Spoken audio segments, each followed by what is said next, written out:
Alright guys, welcome back. So here we are in the back. I'm helping a buddy of mine, Saul, paint his Jeep.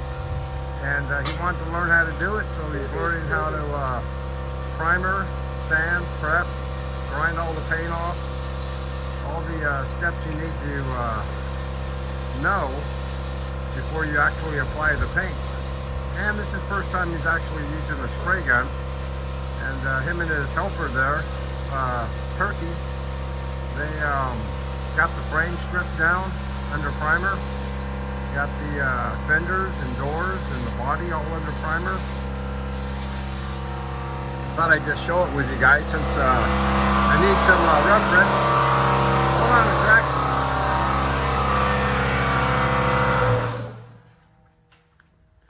So here's his Jeep body. It's got that all under primer, stripped down to bare metal, and then metal etched and metal prepped.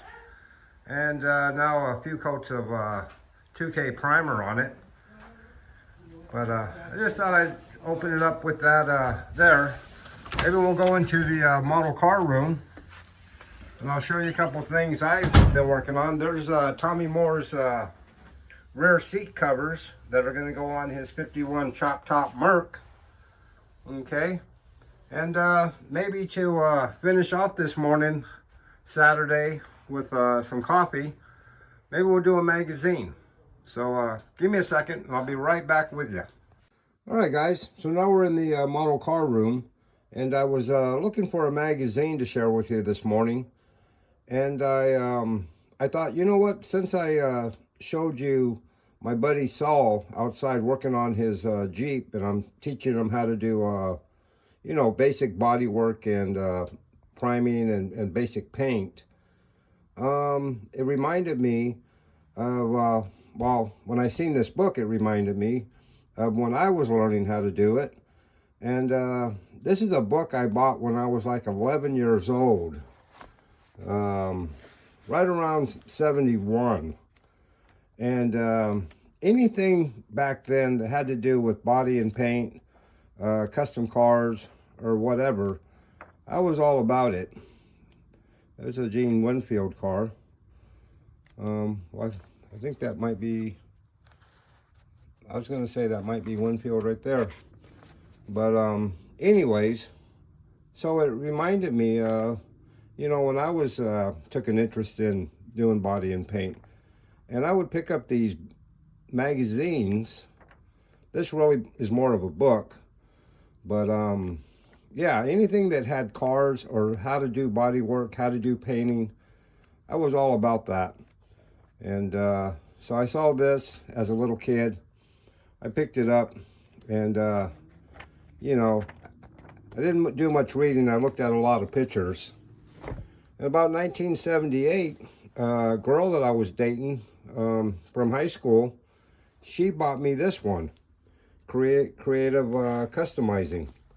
And of course, you know, it's shows how to custom paint, how to do, you know, back then there's the vans that were so popular. And I worked in a van shop like that as a kid, you know, masking up vans like that. And a lot of sweeping of the floor is what I did, but a little at a time I picked up stuff. There's Tom Kelly showing you how to use, remember that old rainbow tape? Then he's pinstriping around it. Kind of neat. But anything like this. So by this time I was about 18 years old. And, you know, still picking up stuff like this all the time. Just because I was just so interested in learning the trade. And, yeah, so anything that, that's Harry Bradley's car, I believe. But anyways, there's a Barris down there. And of course, the Barris car. King Custom, Valley Customs, the Dream Truck. I think that was a collaboration of a bunch of customizers, Winfield and Barris and several other guys. But anyways, what I was getting to is Evel Knievel's cars. You know, these books back in the 70s were really quite helpful for me as a kid wanting to learn how to do this. You know, there's Kelly again, airbrushing a Trans Am bird on a hood. You know, 1978, man, that was the coolest thing ever. And all I wanted to know was how you did it, and you know, and I was ready to do it. Here's Walt Prey doing the veiling gun, which I wish I had a veiling gun, but I believe that's on the trunk of the Gypsy Rose. Pretty neat. Tom Cowley laying tape. You know, I always say, if I had a nickel for every roll of tape I ever used, I'd have a lot of nickels. And there's some airbrushing. Tom Cowley again. You know, he lettered my rear window on my 57 Chevy when I was like 16. I was in a car club called the Enchantments. It's a lowrider car club. And he did the lettering on the back. There's the old wood grain they used to put on cars and such, and vans and trucks. And yeah, there's a truck right there, Chevy Love. That was probably a brand new Chevy Love pickup back then. But anyways, it continued on. I kept buying magazines and looking at magazines. Here's one from about 1981. And, you know, they were just so full of customizing tricks and how-tos. And if you really put your mind to it and just did what, or just kind of copied what they did, you know, these books were very useful. There's, let me see if I can get back to that page. Let's see.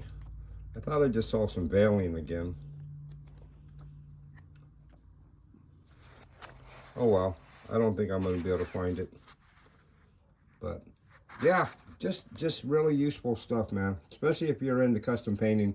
These old books, and you can buy these books now on eBay, you know, fairly cheap. Some guys, you know, think they got gold, but if you look long enough, you can find them for $5, $6, $8 for a magazine. You know, as a kid, seeing somebody lay out flames like that and showing you step by step how to do it was, you know, priceless for me.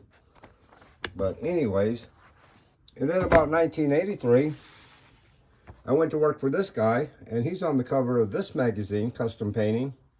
There's a guy named Steve.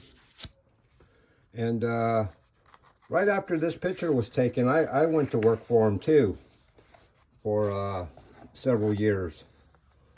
And this is him in here showing how to do a flame job. This guy here taught me a lot about paint.